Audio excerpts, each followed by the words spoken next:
and welcome to episode 13 of Stitched in Sweden. I'm Maria, your host, and you can find me on Ravelry and Instagram as mmonska. The show notes for this episode and previous episodes can be found at stitchedinsweden.blogspot.com, and the Ravelry group is also called Stitched in Sweden. So welcome to episode 13. I hope you had a nice week full of knitting. I have been doing a bit of knitting myself as well as some other crafts. So I'm going to talk a bit about what I've been working on. One thing I finished, some cross stitch and some crochet. And then in the end I'll answer a viewer question, and I'll answer two viewer questions, one of which kind of is a technique tip. So if you haven't seen yet, I did post a video after I posted episode 12. I think it was on Friday or something. I posted a little video that I did about gauge and knitting math, which is just some really simple math that you can do to figure out if you want to adjust your stitch count if you're working on a pattern. And you can just find that on my YouTube channel. So, yeah. I'll jump into what I have been working on this week. I continued to work on my summer top that I've been knitting out of the blue yarn from magazine Duet, which is their super soft 100% wool.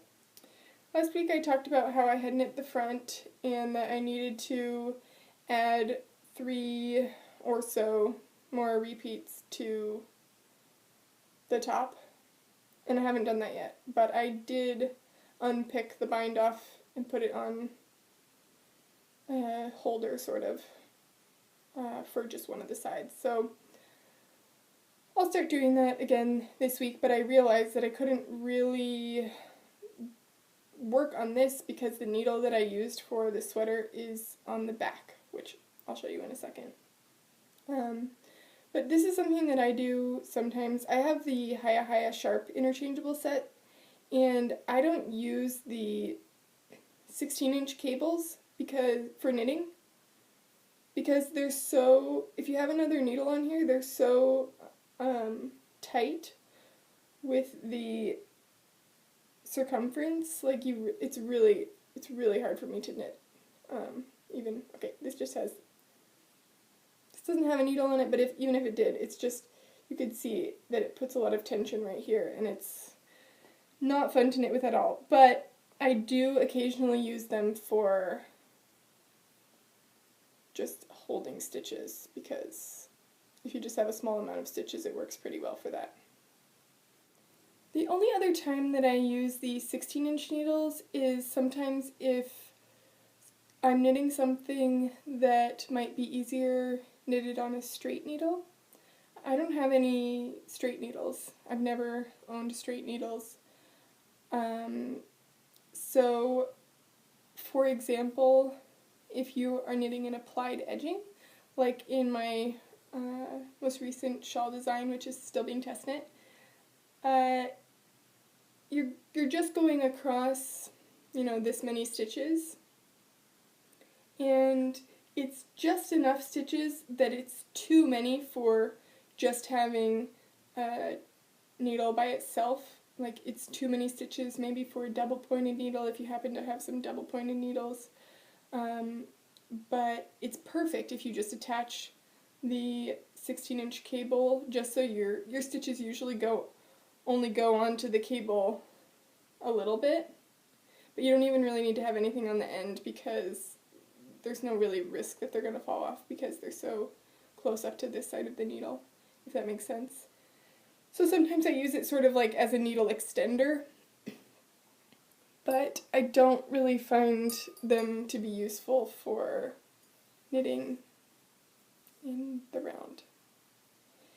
So I did say last week that my goal was to finish the back of the sweater, And I finished all of the stockinette part of the back, and I started the lace section. So I think that is pretty good, and I will continue to work on it this week.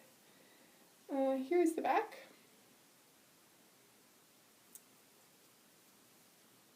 So I've started the lace. I did a Latvian braid across the transition between the stockinette part and the lace. This is where I was yesterday or something, so I like to mark sometimes. And you can see I've started the little sleeves that there will be, and obviously this one is rolling a bit because I haven't blocked it yet, and I did block the front, but I know that it will block out nicely, and I just gotta knit the rest of the lace part and extend the tops on the front a little bit. And right now I've almost used 100 grams of yarn. I have this much left. And I have another ball of this, another 50-gram ball, so plenty of yarn, not worried about running out. But I would really like to finish that this week. I don't know if it'll happen, but maybe. It just depends what kind of grabs my interest this week. The other thing I've been working on is in my lovely Love Sock wool bag. And this is by Sarah. She has a shop on Etsy. I really like this bag because it stands up by itself. It has some padding, but it's not extremely bulky. It's a perfect amount of padding, I would say. It has a pink zipper. And in here I have my loose pullover t-shirt, which I am also knitting in the super soft, and this is the Holstgarn super soft 100% wool. And this brighter pink is the geranium color, and the light pink is Sugar Snap. This one, Sugar Snap.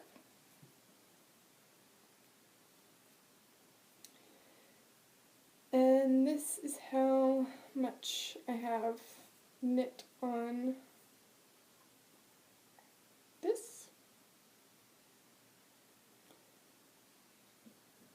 I don't remember where I was last week, but I have a marker here. It might have been there, or that might have been from something else, but I think I did knit a couple of inches at least. I knit this on the same day that I podcasted last week, and then I didn't knit on this for the rest of the week because I was really trying to focus on the blue top, but this is coming along. And oh yeah, here's my marker from last week. That one, so maybe 2 inches, maybe. One of the questions that I had this week, which I'll just answer now while I have this out, is with regards to adding a new ball of yarn when you're working in the round. So if you're working flat, then a lot of times you can just knit to the end of a round and then attach the new yarn, maybe knit a couple of stitches with both yarns held together, and then in the end you just sew in those two ends there. But when you're working in the round, you might not have a seam really or an edge that could lend itself well to being a place where you could attach new yarn.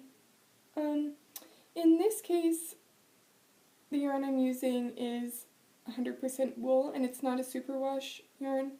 So what I will probably do is a wet splice yarn connection, which is basically when you take two ends of yarn and you get them a little bit fuzzy so that they have some loose threads coming out. So not cut with scissors, but maybe pulled apart. And then you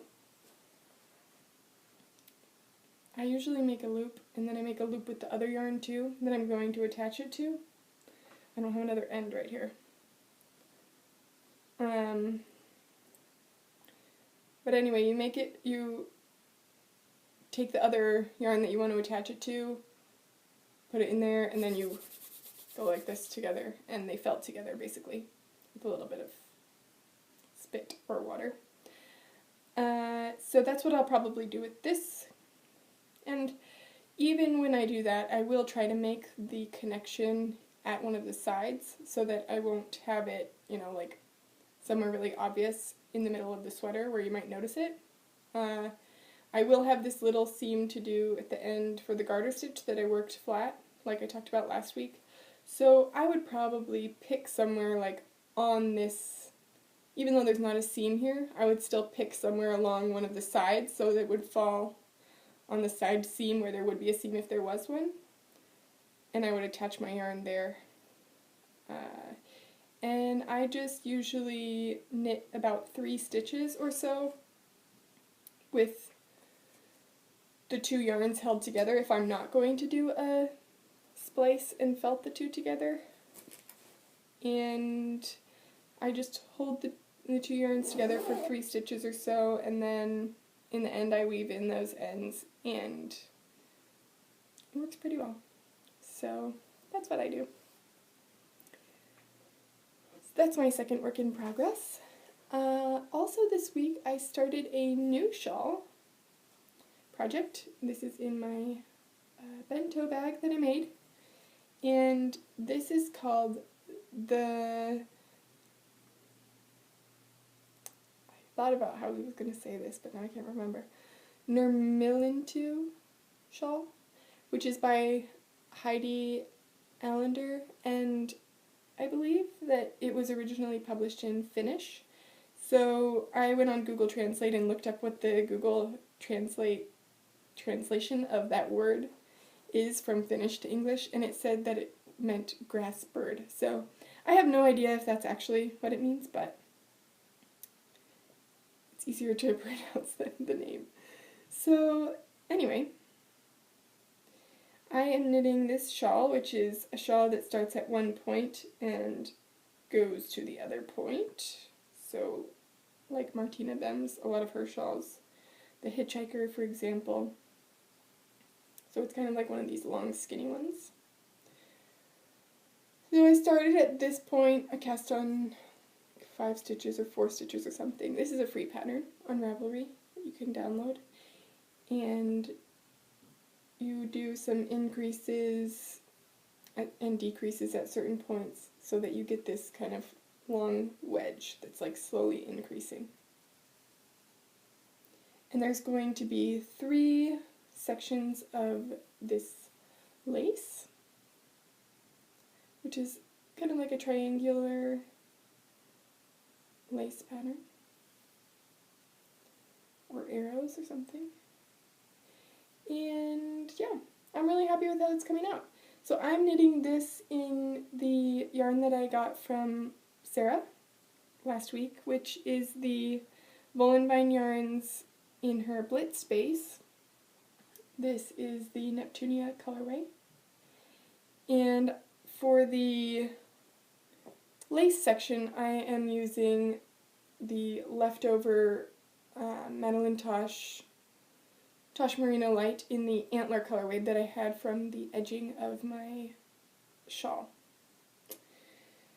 So I have really enjoyed knitting this week, and it was like, I don't know, Thursday or something, and I realized that I had only been knitting on this and that I wanted to try to work on my blue top. So I was like, okay, you can knit 10 more rows of this if you knit 2 more inches of your the blue top. So I did a little bit of that, but this is going quite well. I really like how the yarn's coming out because it's not pooling at all. And that's always like a little bit of a risk, I think, with variegated yarn, and I don't really care for pooling, so I'm really happy that it's not pooling. But yeah, there will be 2 more sections of the lace, and it will be a little bit more of a scarf type shawl rather than like a neckerchief shawl or one that you might wear over your shoulders. I'm knitting this on my Hiya Sharps, and I am using a US size 5, which is a 3.75 millimeter needle. I'm knitting it on my interchangeables that I have, and I started out knitting it on a 32-inch cord, but it was just kind of awkward with flipping back and forth, especially when you start at this point and you only have a couple of stitches on your needle for a while. It's growing every row by one stitch, but I thought, okay, I usually knit shawls on 32-inch needles, but I thought, well, why don't I just switch down the cord to a 24-inch? And that has been working a lot better, and it's just been a lot nicer to knit on. So I might switch again up to the 32-inch, but since this is kind of a long, skinny shawl, I don't know if I'll even need to do that. So we will see. But that was a fun project to work on this week, and the yarn is really lovely to knit with, and that's my first time knitting with a sparkly yarn too, so it's nice and springy colors, and yeah. So for finished objects this week, I have one finished object. I showed you last week that I was knitting, or I had started knitting another Swedish spring shawl, which is my design, and I had, I think, maybe done just the body part of it, not so much of the lace, if I had even started the lace, but now I have it finished. Here it is, and it is in Yaku 416 in the navy blue color, which is a color number, but I don't know what the color number is, but it's the only dark blue one that they have. But I'm really pleased with how this blocked out. I love shawls when they first are done blocking because they're so pristine and just sharp, I guess. But I did knit this one the same as the original pattern except for one modification. I have added an extra chart at this point, which is another page that you can download if you want as part of the pattern, which allows you to have another repeat of the lace section. Put it on my shirt so you can see it better. So for this one, there's only 2 sections of the lace, and I have another chart for a 3rd section if you want. But I didn't want to do that for this one because this really is more for a scarf, kind of, like this. For when you have a jacket and, you need just a little extra warmth here, but you don't want it to be too hot. But the one thing that I did do differently than for the pattern sample on this one is that I did, I believe, 2 more rows of the last part of the chart so that this section was a little bit bigger and the points go down a little bit more. So that's a really easy modification. Basically, you could just repeat the last row of the pattern, last row of the charted pattern. You could just repeat that as many times as you want, really, and your points will just get kind of longer. Anyway, of course, it's hard to show this dark color, but it really looks nice, I think. I hardly ever knit anything in really dark yarn, but I think it turned out really well. I forgot to show you one of my works in progress, which is not knitting. In this little bag, which is from Ashen Ore. I don't know if they have an online presence. I got this at a little, a street fair kind of thing in Boulder, Colorado. And anyway, it's perfect to keep a little cross stitch hoop. So this week I have been, actually just the past couple days, I have been working on this little sheep.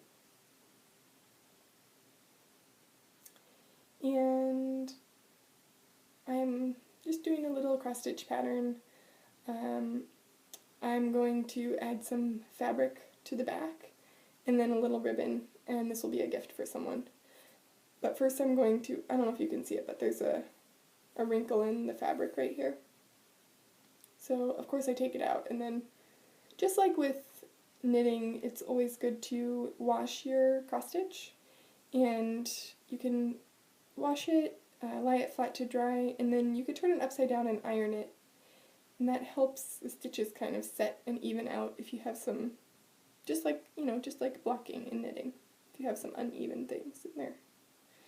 But this is really fun. I'm almost done with it. I just need to add in, it's hard to see, maybe that's better. I've started up here with the white in the part that's going to be white, so it's all the colors that it will be, but I still need to finish the white in here and then also on the face. And he does have a little pink nose, which you can't see very well, but anyway, I think it turned out pretty cute, and I hope the person who gets it likes it. So that is my cross stitch. I'm stitching this on some 14 count Adia fabric. This is some that is really old that my grandma gave me. And just in case you don't know the difference in cross-stitching fabric, this one has these little squares. Hopefully you can see that. I think the mailman's coming.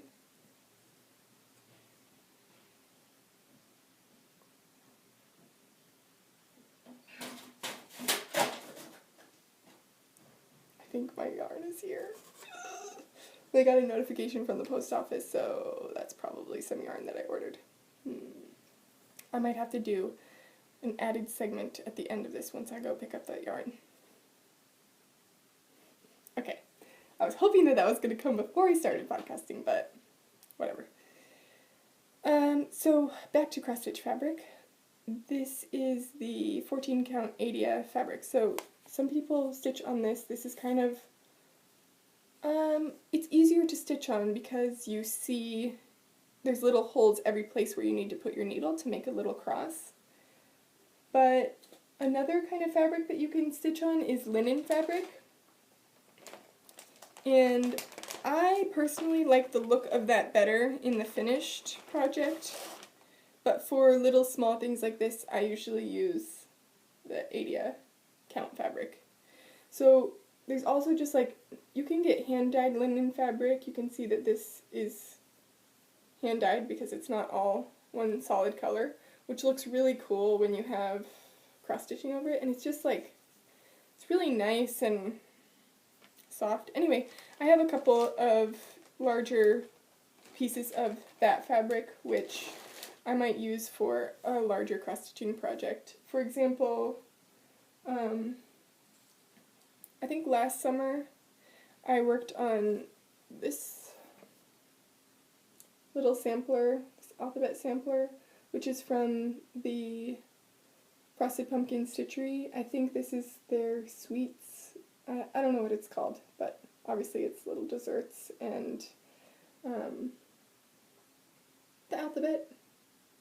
But I'm really happy with how this turned out. It hangs on the wall in our kitchen, and this is on linen fabric, on a hand-dyed linen fabric, and you're not going to be able to see it, but, well, maybe you can, that it doesn't have all these little holes. It's a smoother texture of fabric compared to the Adia one. So, I've been thinking a little bit about doing more cross-stitch. I'm still really excited about knitting right now. Sometimes as summer approaches, I get a little less excited about knitting and more excited about other crafts like sewing and cross-stitch. So, we will see, but I have some other patterns from the Frosted Pumpkin Stitchery. I have the Tea Time Sampler. which Kristen from Volenvine and the Yarngasm podcast was talking about this week, and it kind of reminded me that I had that and that I would really like to work on that. I have that one, and I have 2 holiday ones, which I'll probably save to work on again more towards Halloween and Christmas. And yeah, I think I have a few more. But they have really cute cross-stitch patterns. If you've never done cross-stitch, they have very good instructions for how to do cross-stitch. So you can basically start from the beginning. I had never done cross-stitch before, and the Sweets sampler was the first one that I did. So I just want to show you the back of this because I was going to do that in case my grandma's watching. That's what my back looks like, Grandma. I should have cut the fabric a little bit longer so that it could curl in nicely, but I'm going to have a piece of sewing fabric, something. Not this one, but something like this will back it. Okay, so that's cross-stitch this week. Another new craft that I've been doing this week is some crochet. And this reminded me of part of my starting to knit story, which I did not tell you guys because I didn't remember it. But before I knew how to knit, I knew how to crochet, or I learned how to crochet. And I was crocheting everything. I was making these hideous mittens, which my mom still has. I don't think she wears them. I hope she doesn't wear them. And I think it was my dad or my mom called them hitchhiker mittens because I crocheted them probably from, I can't remember if I started on the top or what, if I started on the cuff. But the thumbs stuck straight out the side because I didn't know how to follow a pattern. I was totally making it up as I went along, just, fitting it on my hand and seeing if it worked. And then I got to the thumb and I'm like, ooh, well, I'll just make a hole on the side for the thumb so the thumb sticks directly out from the mitten. And they're pretty hilarious. But I crocheted socks and mostly socks and mittens. And this was when I was in college, around when I started to learn to knit. And I remember going to the yarn store once with my 2 friends from college. And we went to the yarn store and we talked about, with the woman there, like how we were learning to crochet, and we wondered if she knew a way to crochet socks because we loved all the self-striping sock yarn that she had in the store. That was just something that really appealed to us because it seemed amazing that yarn could do that. If you've never knit with yarn or worked with yarn before, there's a strong appeal with the self-striping. So we wanted to know if she had any idea how to crochet socks because we didn't know how to knit because that was way too hard and no. And she said, I think you might want to try knitting because crochet has its place, but for socks especially, and for garments, sometimes you want a stretchier fabric rather than this pretty non-elastic fabric that crochet can give, especially when you're doing it at a really tight gauge. She said, and crochet takes 1/3 less yarn than knitting does. And we were like, okay, we have to learn to knit. Because we were in college and we didn't have the biggest yarn budget, and less yarn to be able to have our yarn go farther seemed like the best idea ever. So that was an initial motivating factor in learning how to knit. But I also didn't really know how to crochet. I wasn't following any patterns or anything, so I was kind of just making it up. And that's why everything came out kind of wonky. Anyway, this week, I know exactly why it is, because I'm looking at all the pictures on Instagram of people starting crochet blankets and doing little granny squares and things like that, so I had to cast something on. I don't know if you still call it cast on when you do crochet, but I'm going to. So, I made this little square. And I didn't finish it off because I haven't decided what I want it to be yet. This is in my little bag from the Wool Barn. And the yarn that I'm using is called Blend Bamboo, and it's from Hjart Garn DK.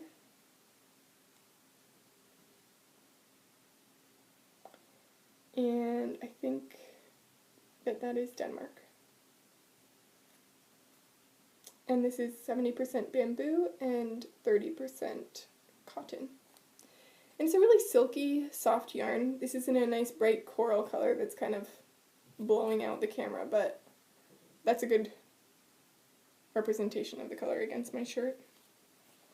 So I got one ball of that coral color, and then I got one ball of just white. Because I really like how crochet squares look when they have a white edge. And so, I don't know if this is going to turn into a bigger project with lots of squares. Like a blanket. I really want a crocheted blanket. I don't have a lot of mini skeins, so, and I think that I would want to knit, if I'm going to knit a blanket, I want to make it in wool, fingering weight, because while this is really nice and soft and has a nice shine to it, it's really splitty. It doesn't have the nice same ply structure as a lot of wool yarn has, so I don't know that I would pick it to knit a huge project with, which is why I might just keep knitting this into a bigger square and turn it into a washcloth, because I like using these knitted or crocheted cloths for my face, so I think that might be what that becomes, and I might start going into the dark side of planning a crocheted blanket. I don't know. I have some mini skeins that I could definitely start with, and you always have leftover with projects, so it might happen. Also, Olivia from This Handmade Life, if you don't follow her on Instagram, you definitely should. She takes really nice pictures, and they're always of projects that she's working on. She does beautiful embroidery, botanical embroidery especially, and she also does knitting, and I didn't really realize until now, but she also does crochet. And she was very kind and sent me a message on Ravelry with a few links about how to do the join as you go crochet if you're doing granny squares and you want to connect them as you're knitting, crocheting, rather than waiting until you have stacks and stacks of these squares and then having to sew them all together at the end. So that's really appealing to me also, and I looked at them last night, and the links she gave me really make perfect sense, so I'm definitely going to try that out, and I will put those in the show notes so that you guys can see them too. Just wanted to let you know, because I had no idea last week what kind of crochet hook that I might like to use. I own one crochet hook. Well, now I own two. It is this green wooden hook. It has like these little ridges down here. And this is a size E or 4, 3.5 millimeter. I don't know the crochet lingo. I don't really like using this crochet hook. I kind of bought this because sometimes you need to do a crochet chain or something to begin a project. You know, I never used this for a crochet project. So I was thinking, maybe I would like crochet more if I had a metal crochet hook, because I like metal knitting needles, and this one was particularly appealing to me. It's a really pretty pink too. It's a soft pink, which you can't see because it's too sunny outside. It's not sunny, it is whatever. cloudy, but nope, you can't see it. It's a really pretty color. Anyway, it's a nice texture on this handle. It's sort of a smooth, I would say a smooth rubber almost. It's not rubber, like it's not flexible or bendable at all, and you can't like dent it. But it's just a really smooth, soft feeling plastic. It's not hard plastic. It is hard, but it's not like shiny plastic. It has a nice matte finish to it, and I really like it. This is a 2.75 millimeter needle. It is from Knit Pro, and it's their Waves collection. So, that's crochet this week. We're kind of out of order, and I'm going to add a segment at the end when I go to the post office and get my yarn and come back. But it doesn't matter. This week, I have a question from Joanna from Oklahoma City, and she asks, would you talk a little bit about your design process? Do you have books to recommend? Do you make a sketch or just start knitting? So I thought that I would share a couple books that I like to use when I'm designing and talk a little bit about that. So I think it's always helpful to have stitch dictionaries around to flip through, and even if you don't end up using a specific stitch pattern from a stitch dictionary for a design, a lot of times it's just a good starting point, and you can see the swatches knit up that they have in the books and see how the pattern would look, and then sometimes it gives you an idea for combining multiple stitch patterns or modifying them to something that you might like more. But it's a really good starting point. So I have 3 stitch dictionaries that I use mostly. The first one is the Up, Down, All Around Stitch Dictionary, and this is a book by Wendy Bernard. And this book is separated by type of texture, I guess you could say. So there's basic knit and purls, there's ribs, there's textured slipped and fancy stitches, yarn overs and eyelets, cables, lace, colorwork, and hems and edgings. So just to give you an idea of a page in this book, what it could look like, it gives you a nice image of the swatch, and the reason why I like the swatches in this book is because you can see the edge on all sides of the swatch. So this one, you know that there's not going to be any wavy edges or points or something that would happen if you knit this swatch.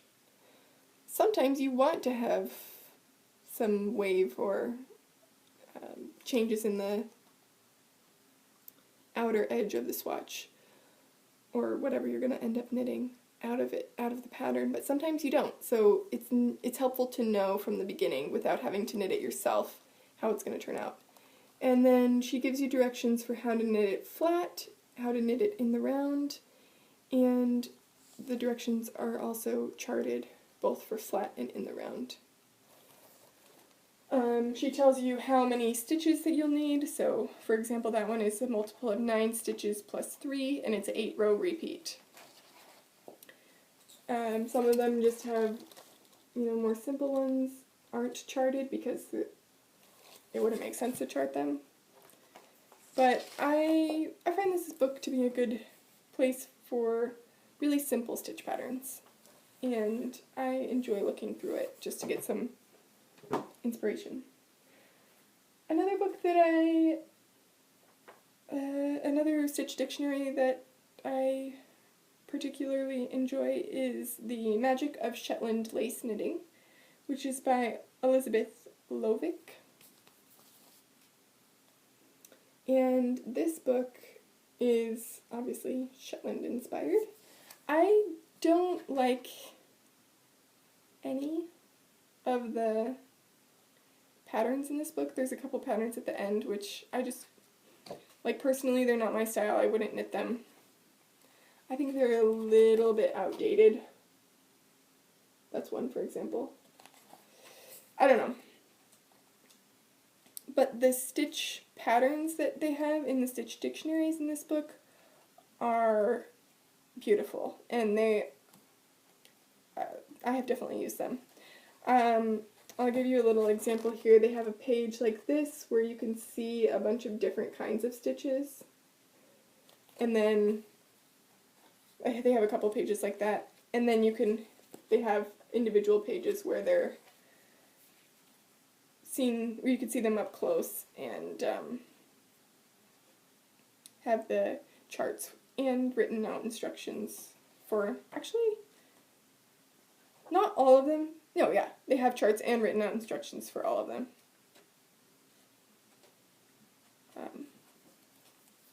So this is also a very helpful book. Finally, the last book which I use is the Second Treasury of Knitting Patterns by Barbara Walker. And this is a big resource book, definitely. It says it contains 700 different patterns, including knit purl combinations, slip stitch texture, twisted stitches, mosaic, lace, eyelets, all sorts. This book was published, I think, in the 80s or something.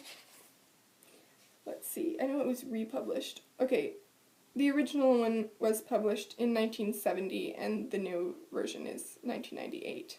So the graphics in this book are not great, but it still serves the purpose. So I'll show you an example. It's all in black and white. You can't see the edge of the swatches, which it's fine, but it just means that you have to think about a little bit more how it's going to come out, like if it's going to have a ruffled edge or something. And one really positive thing about this book is that there are so many different types of stitches, and there's some really great ones. She also does a little bit of combination of, sometimes she shows more than one stitch pattern in the same swatch, so you could see how one stitch pattern might transition into another one. This is the English mesh lace that I'm using for the top of my blue top, and I got that from this book. The thing is that in this book, or one of the reasons I don't like this book is because everything is only written for the instructions. There's no charts. Personally, I think if you are knitting lace, especially if you're knitting lace, it's really helpful to have charts. And I didn't know how to read charts in the beginning when I started knitting, but as I became a little bit more, as I progressed in knitting, I realized that knowing how to read charts was key for being able to recognize when you had a mistake. It's just visual, and you can really see, for me anyway, you could see the chart, and then you could see your knitting, and you could see, it's kind of like mapping it out, how the pattern should look. So I really like charts.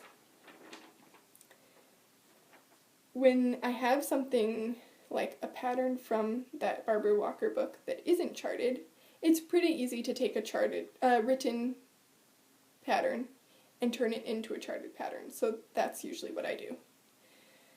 So I'll just show you here, and this is part of my design process too, I guess you could say, because it's a lot of looking at stitch patterns, kind of getting inspiration from those, and then seeing how they're going to work knitted up. And I usually start with charting them out, because sometimes you don't know if you're going to have the right number of stitches, how it's going to look on the edge, particularly. So here's an example.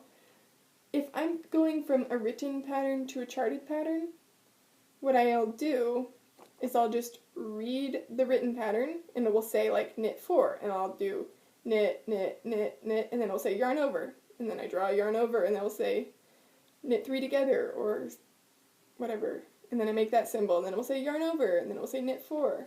And so I just go through reading the written instructions and charting it out as I go, row by row. It doesn't take that long. It's a little bit tedious, but For me, it is totally worth it because I would prefer to have this visual representation of the pattern rather than having to read it every single time. Because with this, I can look at it and I say, oh yeah, I'm on that row. I know what to do.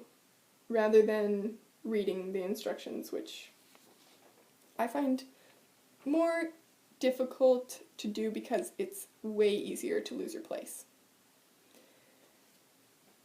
So when I've designed the shawls in the past, I oftentimes will start out with something like this piece of paper, charting up a bit on like just some graph paper, and then I might knit a little swatch, and then eventually I will move everything into Excel.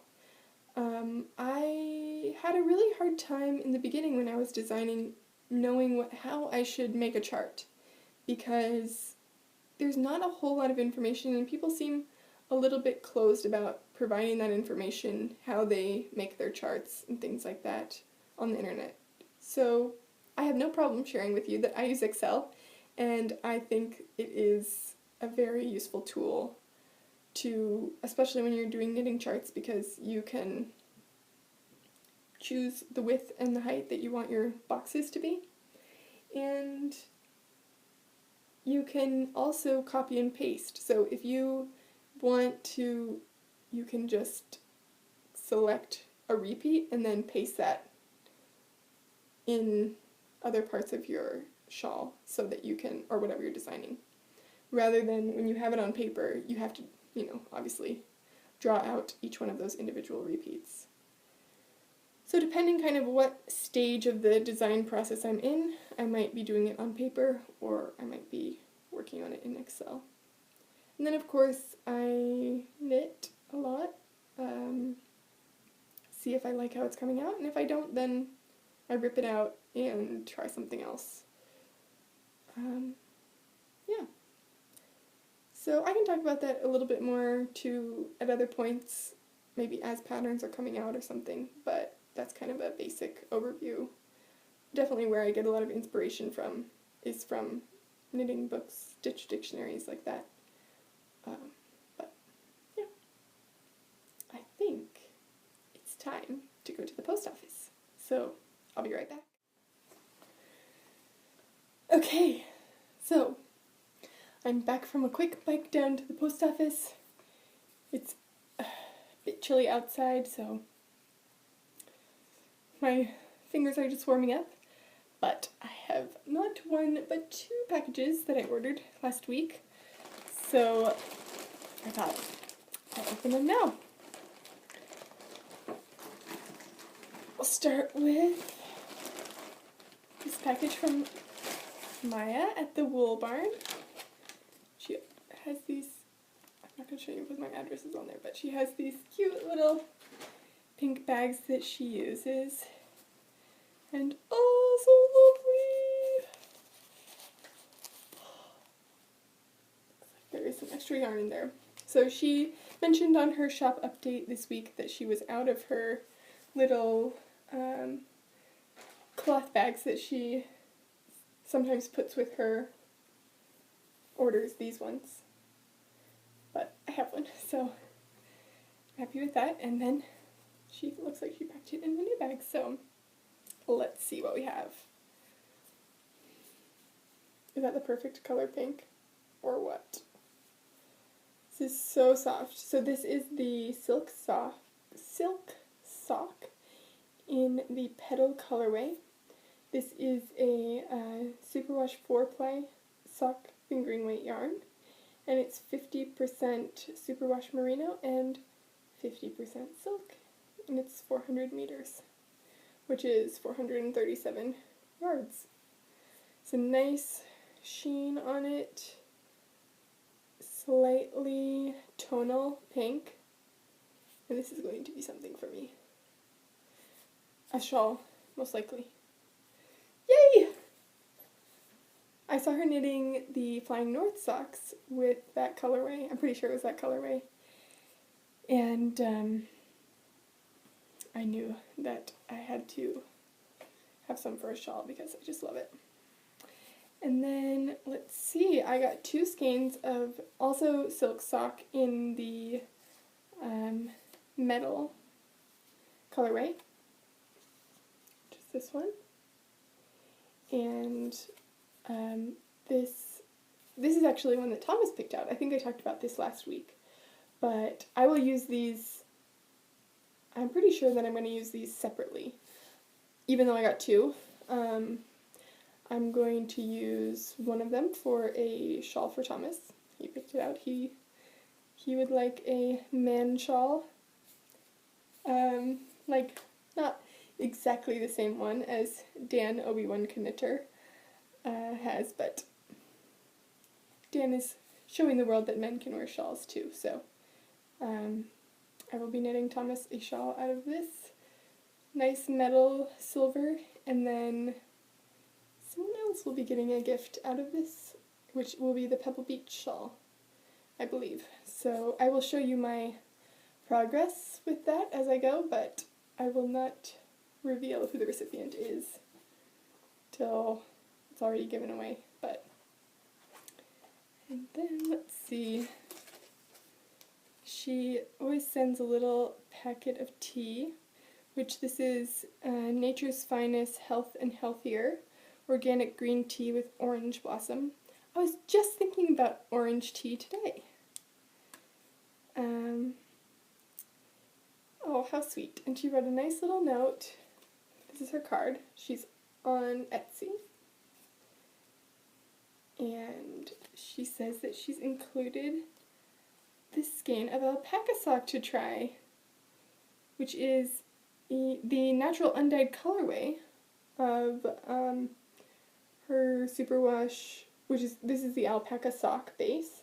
This is a superwash 4-ply sock fingering weight yarn, 70% natural gray alpaca, 20% silk, and 10% cashmere. Oh, this is gorgeous. This is like the perfect oatmeal gray color.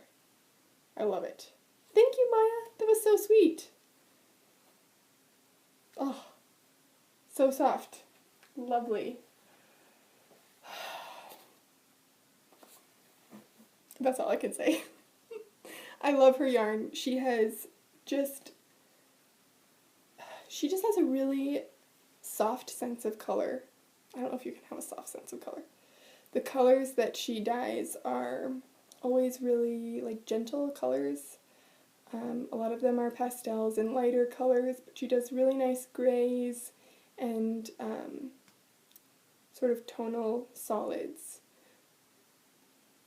Is that an oxymoron? Tonal solids.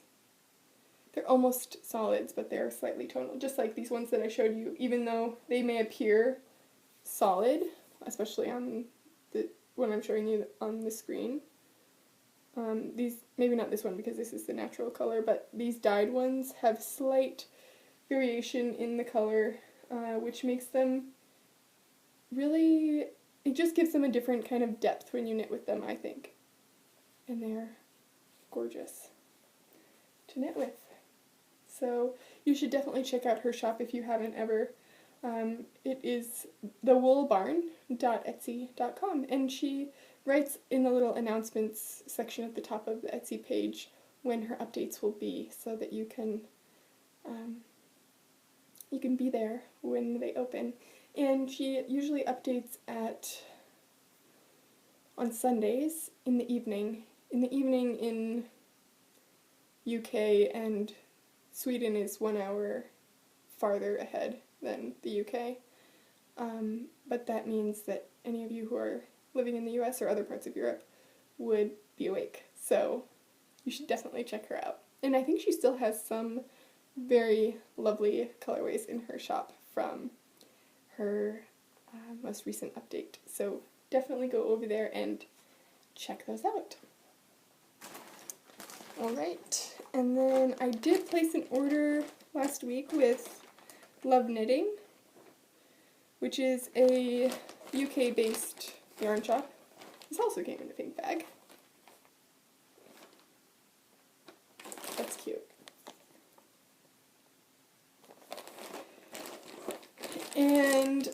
ordered with them a little bit, or ordered from them a little bit in the past. I'm still on the lookout for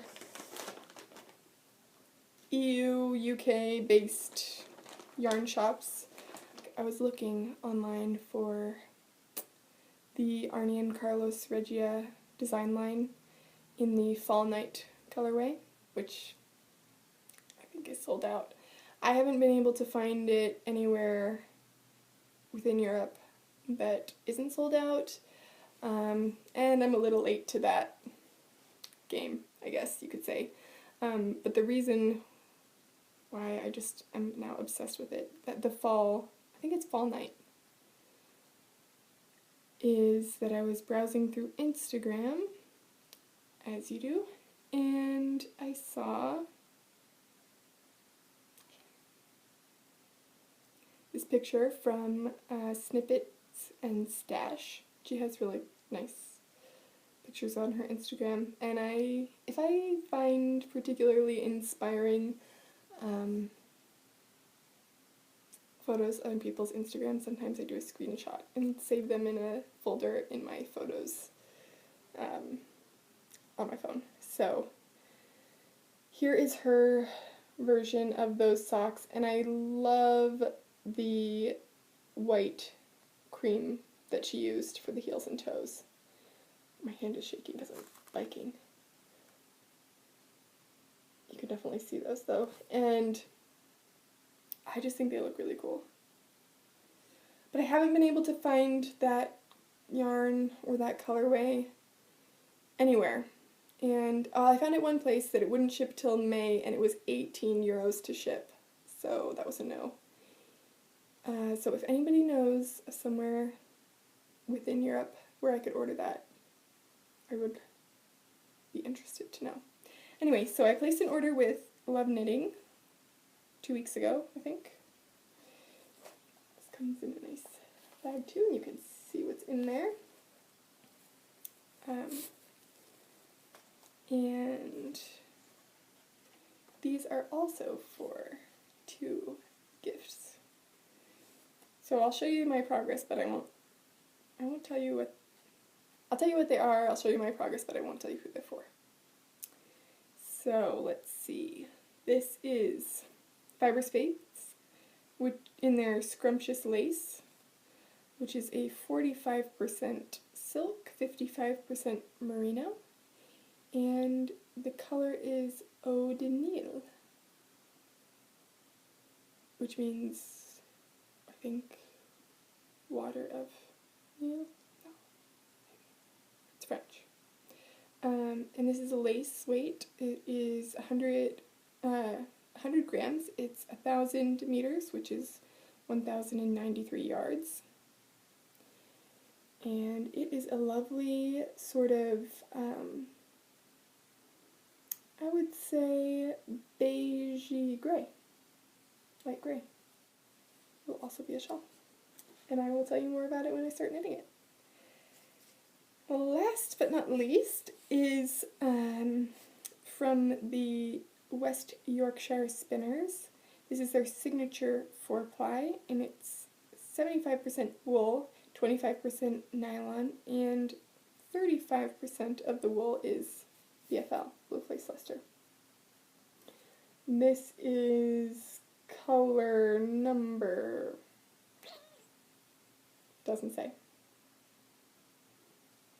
Okay, the numbers on the tag are 06, and then there's a big space, 530, and there's another space, 0146. So one of those might be the color. But this is made in Yorkshire, and I will be knitting the Salis socks, which I talked about last week that I was going to knit those. It's my notes right here. Let's see, where did I say? The Salis socks by Julia Reed. I'm going to knit these for someone else, too. So, yay! Yarn! Yarn overload! I have a little bit of a color theme going on here. Can you tell?